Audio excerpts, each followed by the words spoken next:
A very good evening and welcome to Primetime News on TV1. I'm Michaela Fernando and joining us via Zoom is sign language interpreter Brian De Cruz.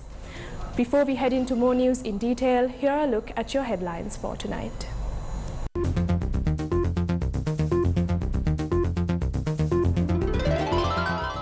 President says no more coal power plants in the country. 2 million Sinopharm vaccines to be distributed across 12 districts. Stalin continues to voice concerns while undergoing quarantine. China granted a new project at a higher rate.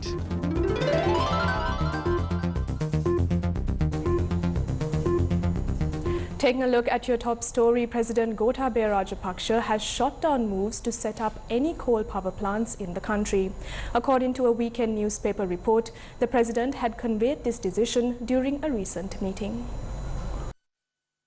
According to a weekend newspaper report, President Gotabaya Rajapaksa had said he has vowed to shift Sri Lanka towards renewable energy and does not want to become a joke before the world. The decision has now placed the proposed 300 megawatt extension of the Norachole Lakvijay coal power plant in jeopardy. The project to construct the fourth unit at the power plant had been handed over to a Chinese company without a tender.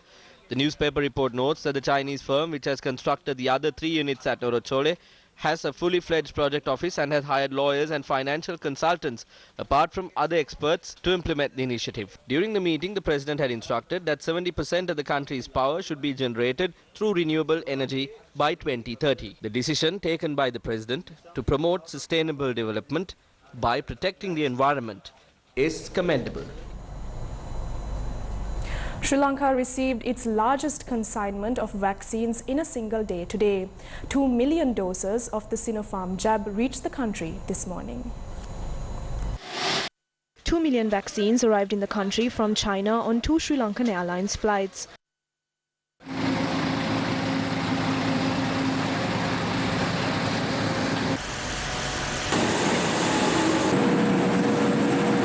The vaccines were moved to the Health Ministry's Central Vaccine Store in Colombo. We hope to begin administering the batch of 2 million vaccines that we received today starting from tomorrow. 500,000 doses will be allocated for the Gampaha district, 300,000 for the Kalutara district, 200,000 each to the Colombo and Kurunegala districts, and 100,000 each to the Anuradhapura, Galle, Matara, Hambantota, Ratnapura, Matale and Badula districts. The president has given us a target to vaccinate the entire population above the age of 30 before the 31st of August. We have received 2 million Sinopharm vaccines as part of implementing this work plan. We hope that a similar batch of vaccines will reach the country next week as well. Preliminary results of tests conducted locally have shown that the Sinopharm vaccine is highly efficient against the Delta variant. The Asian Development Bank has agreed to provide us with a concessionary loan to meet the expenses of purchasing vaccines. Meanwhile, a decision has been reached to vaccinate workers travelling overseas for employment from next week. A notice has been published on the website of the Sri Lanka Bureau of Foreign Employment calling on expatriate workers to register for vaccines. We asked them to register their details on the website. Those who have registered will receive an SMS containing details on the locations in which the jabs were administered. COVID-19 vaccines were administered in several districts today.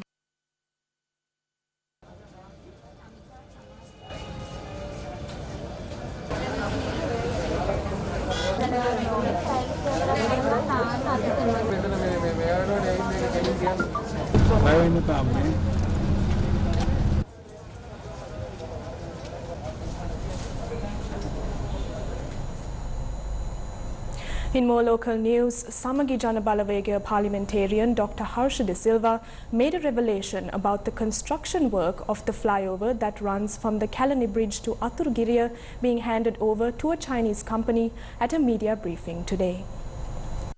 ආණ්ඩුව අපිට කිව්වා ගම්මන්පිල මහත්තයා cabinet ප්‍රකාශක හැටියට Oh. The government informed us that Cabinet spokesperson Uday Gammanpila has given the project to construct the flyover that runs from Aturugiriya to the port city to a Chinese company that has been handed over to that company as a BOT project. The flyover that runs for 17 kilometers will be constructed by the Chinese and the cost will be borne by them as well. The project will be completed in 3 years. For 15 years, they will enjoy the benefits of this flyover and then only it will be handed over to Sri Lanka.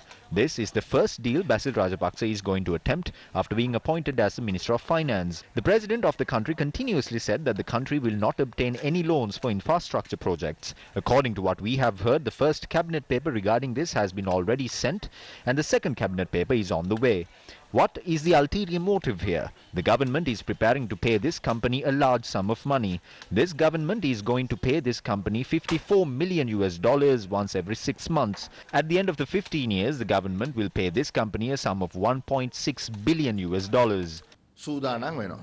මාස 6කට සැරයක් මේ පාරට dollar මිලියන 54 ගානේ අවුරුදු 15ක් dollar මිලියන 1620ක් මේ ගෙවන්නයි ලෑස්ති වෙන්නේ. This project will construct a flyover from the New Kalani Bridge to Aturugiriya and will run through Ramsar wetland as well. Dr. Harsha De Silva revealed as to what fate will befall on the Ramsar wetlands through this project. Ramsar තෙත්බිම හරහා තමයි මේ second phase එක රාජගිරිය ඉඳන්. The second phase of this project, which runs from Rajagiriya to Aturugiriya, will be constructed over the Ramsar wetland. 3.5 kilometers of the flyover will be built over this wetland, which is rich in its biodiversity. Now, the environmentalists have filed a writ petition at the Court of Appeal against this. The case will be taken up tomorrow. Now, we have received reports that the government is going to amend the Gazette notification which named the Ramsar wetland as a valuable wetland in South Asia. What we have heard so far is that the government is going to amend the Gazette and let the construction of this flyover continue. If Basil Rajapaksa is gearing up to destroy the Ramsar wetland just to receive short-term income and assist a foreign company, we would like to tell him that we will not let him do that. Ramsar තෙත්බිම විනාශ කරලා හරි ඒ හරහා කෙටි කාලීන ලාභයක් ලබා ගන්න පුද්ගලික ආයතනයකට උදව් කරන්න බැසිල් මහත්තයා ලෑස්ති වෙනවා නම් අපි බැසිල් මහත්තයාට කෙලින්ම කියනවා අපි ඕකට ඉඩ දෙන්නේ නැහැ. Meanwhile, protests were held across the country demanding a solution to the fertilizer crisis.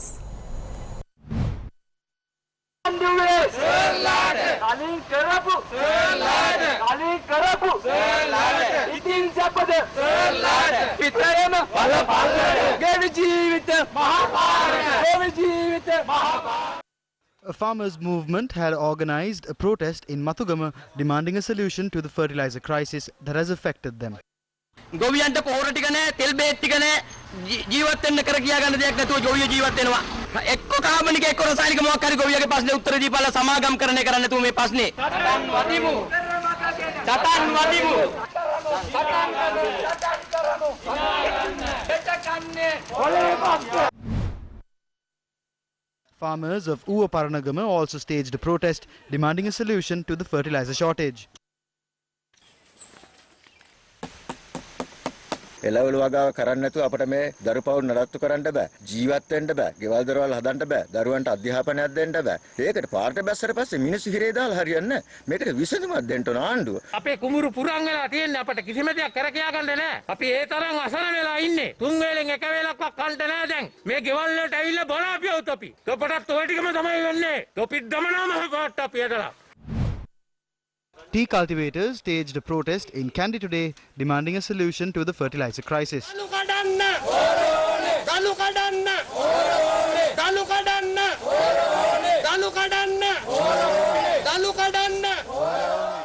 අවශ්‍ය කරන පොහොර සාන ආධාරයේ පොහොර අනිවාර්යයෙන්ම දෙන්නට ඕන. මේ මිනිස්සුන්ගේ ජීවිත රකින්නට ඕනේ. මේ මිනිස්සු ණය වෙලා තියෙනවා. මේ මිනිස්සු එදා වෙලා හම්බ කරන්නේ බොහොම අමාරුවෙන්. Farmers staged a protest in Katnuoruwa in Galgamuwa today. Police officers from Galgamuwa and Meegallava arrived at the location of the protest.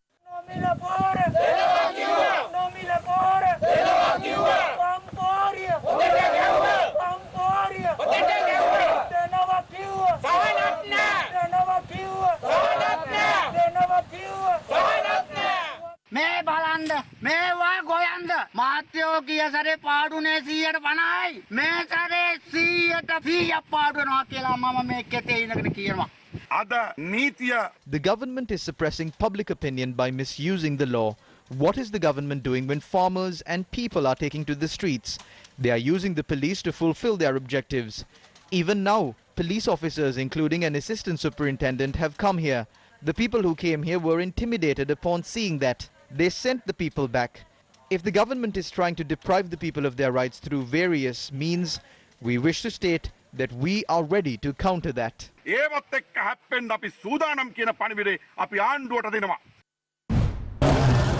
The proposed power plant project on the Muthrajawala wetland is being opposed by many entities. Environmental organizations and religious leaders say the new project would affect the environment. A union to protect the Muthrajawala reserve held a silent protest today opposing the proposed power plant project. The silent protest began at the St. Nicholas Church in Bopitia with the participation of the clergy. The protesters engaged in the demonstration by holding banners opposite their homes in line with health guidelines.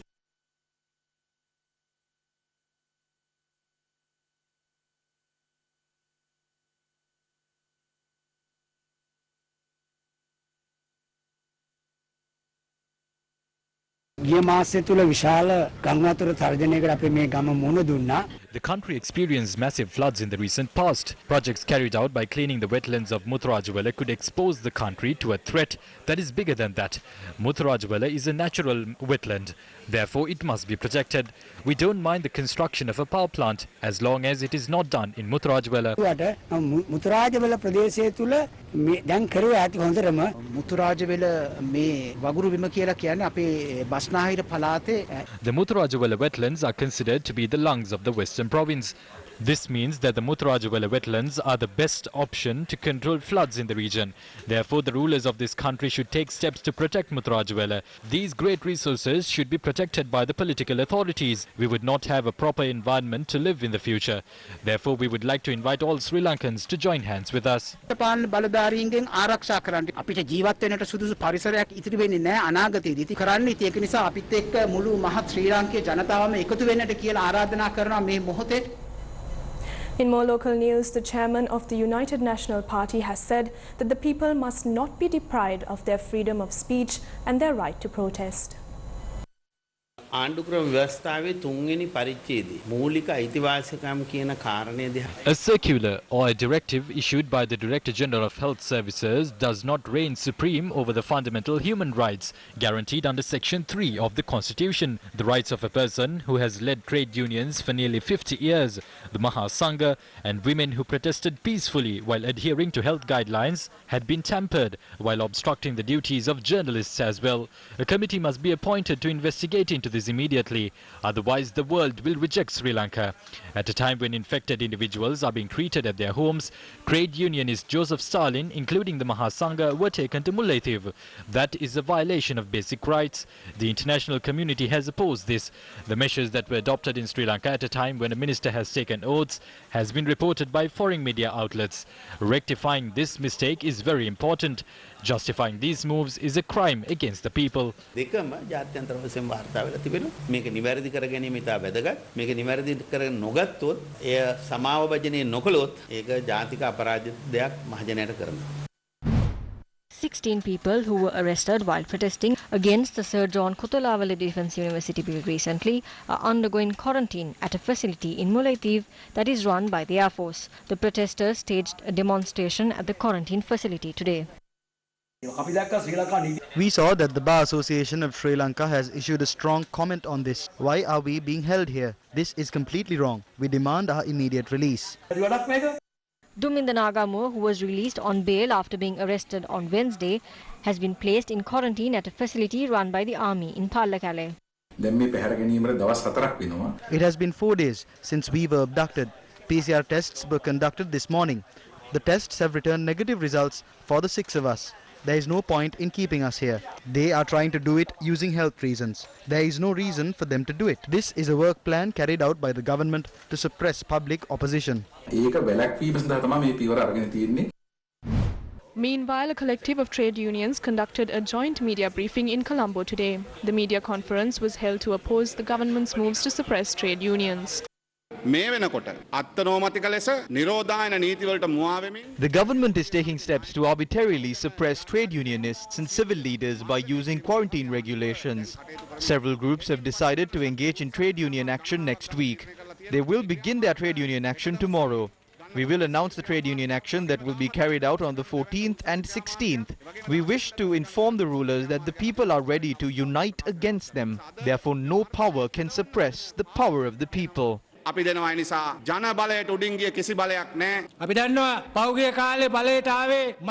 that they came into power by promising to punish the bond scam culprits and identify the masterminds of the April 21st attacks and to bring them before the law. A sugar scam worth millions was exposed along with a coconut oil scam. The government hasn't arrested any of the suspects. Don't commercialize education. Don't sell public assets including valuable ancient buildings through entities such as Selendiva. If the government is assuming that they can go ahead by suppressing trade unions, that is only a myth. The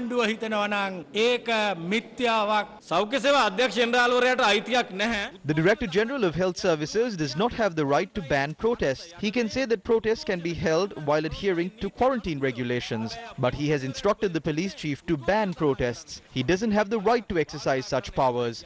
There is no law that requires protesters to undergo quarantine. This is shameful. If the government doesn't release Joseph Stalin and Duminda Nagamua and decides to continue their oppression, let them brace themselves to face the might of the people. The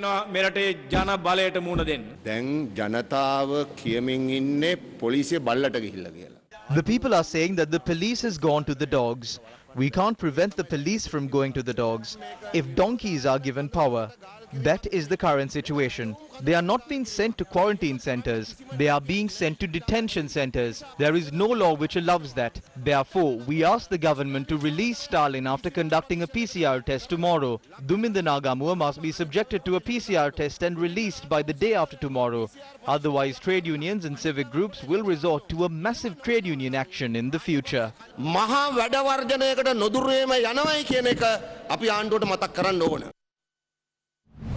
The Joint Union of Teachers and Principals convened a media briefing today.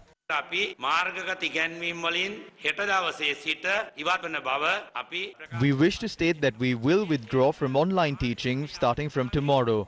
The government is trying to suppress principals and teachers using COVID-19 as a result of their inability to provide a solution to these problems. The more they suppress us, we will resort to stronger action.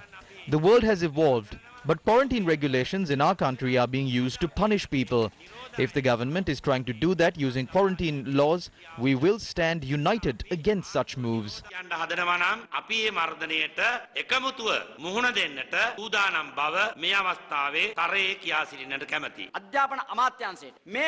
The Education Ministry hasn't executed a proper plan for academic activities in the wake of the COVID-19 pandemic.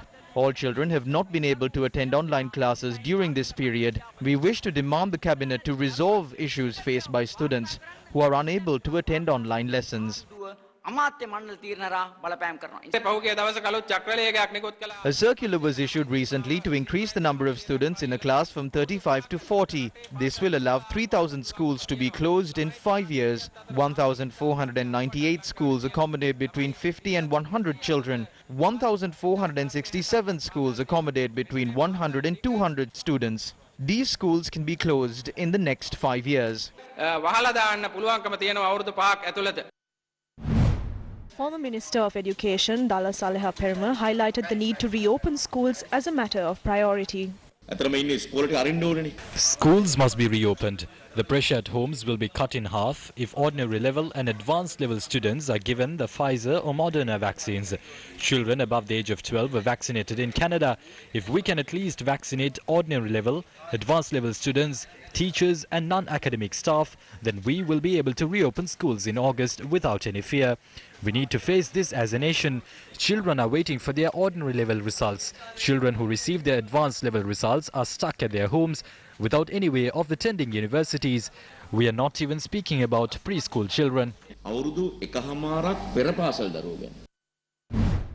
The National Movement for a Just Society convened a media briefing today.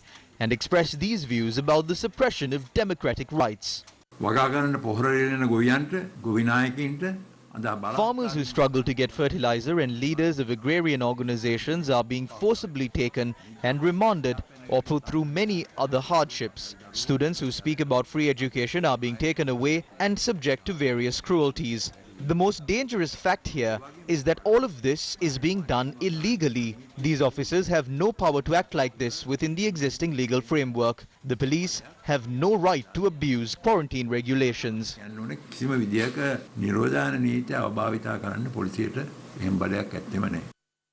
Bellboy's got you covered. Download Bellboy today to get all your household appliance fixing and repairs done.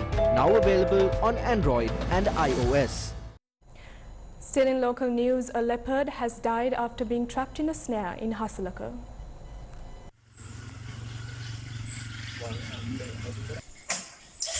The leopard had been trapped in the snare last evening and had been spotted by locals today. Residents had notified wildlife officers about the matter immediately. According to locals, attempts to rescue the leopard had been delayed as the veterinarian had not arrived on time.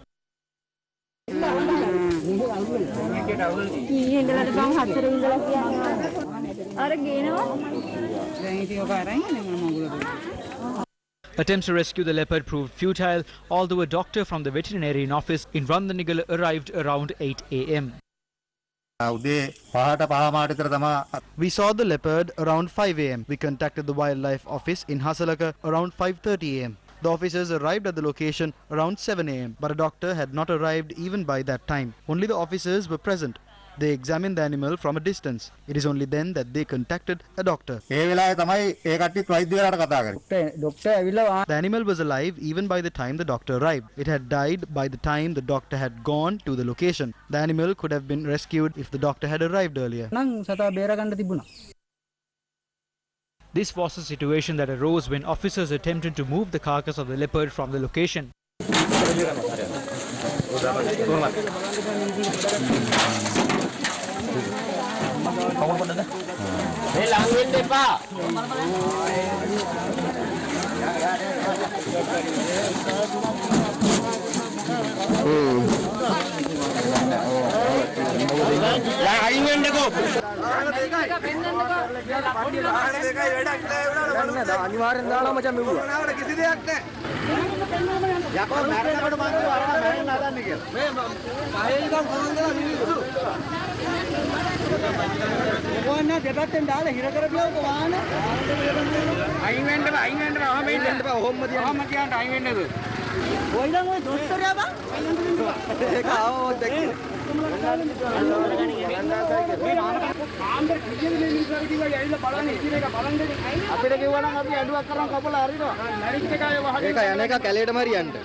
The wildlife officers in Hasalaka and Randanigala refrained from commenting on the incident.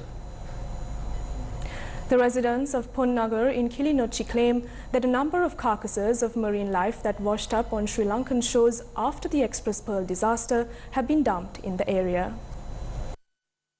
The carcasses had been dumped in the vicinity of a reservoir in Pulikkulama, Kilinochchi. If it rains, these will all flow to the river. Authorities must be cautious of this.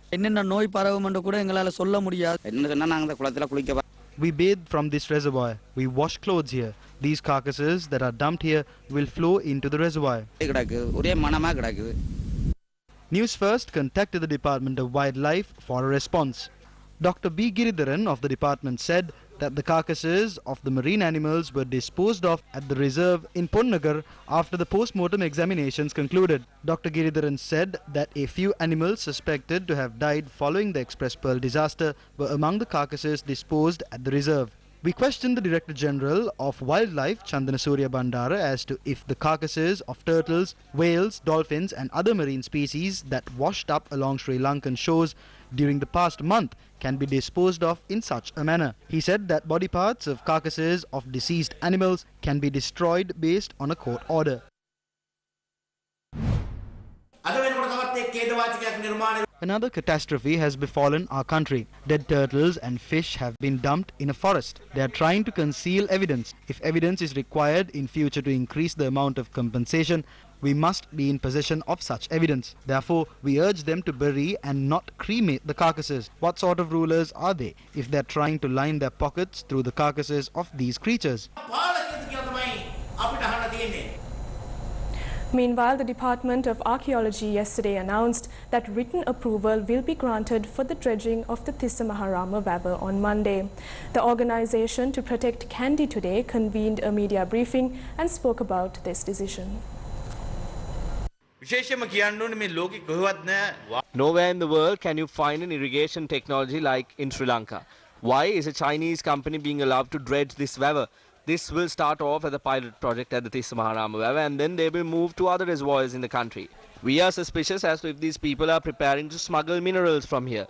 This permission that has been granted must be revoked. We know that the Department of Archaeology was threatened to grant permission for this project. We know that ministers and members of the government had threatened the Department of Archaeology.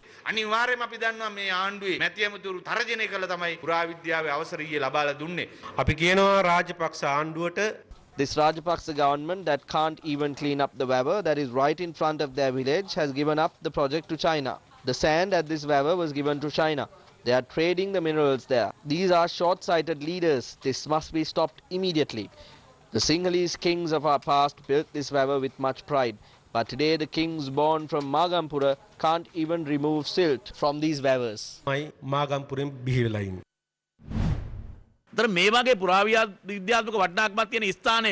Foreigners have been allowed to engage in dredging using equipment that we have never heard of before. Will Sri Lankans be allowed to engage in mining at the Great Wall of China or the pyramids of Giza? I feel that allowing foreigners to engage in such activities at sites that are of archaeological and historical importance will affect the country in the future. We wish to ask whether this is the first step of such moves.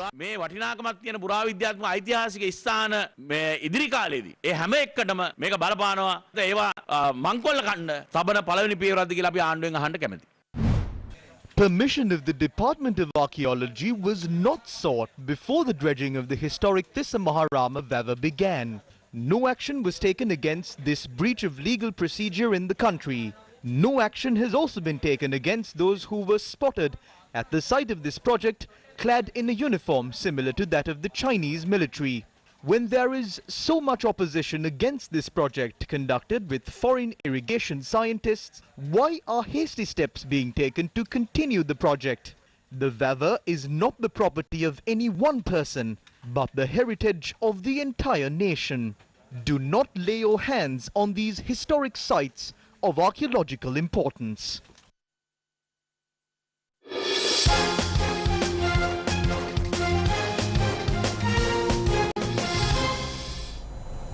In sports news, Dustin Poirier has defeated Conor McGregor in the main event of the Ultimate Fighting Championship mixed martial arts event. The UFC 264 event was held at the T-Mobile Arena in Las Vegas today. These stories and more, log on to our website www.newsfirst.lk. Take care and good night.